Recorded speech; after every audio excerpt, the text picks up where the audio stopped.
नमस्कार.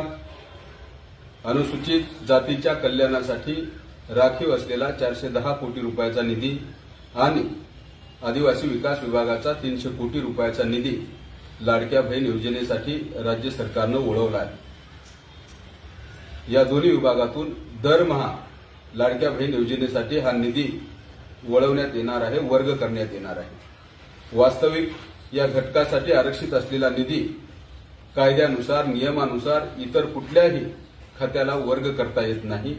तरी सुद्धा राज्यामध्ये असलेलं फडणवीसांच्या नेतृत्वातील भाजपा सरकार सर्व नियम, कायदे धाब्यावर बसून कारभार करत आहे. आपण पाहिलं तर राज्यामध्ये दलित आदिवासी समाजाच्या विकासाच्या योजनांची जाणीवपूर्वक अंमलबजावणी रोखून ठेवली जाते. अर्थसंकल्पामध्ये या घटकासाठी तरतूद केली जाते, परंतु विविध कालावधीमध्ये या घटकाच्या कल्याणकारी योजना किंवा या घटकाच्या कल्याणासाठी हा निधी वापरला जात नाही. मग या निधीला कात्री लावून यासारख्या योजनेसाठी हा निधी वर्ग करण्याचं काम भाजपाचं सरकार करत आहे.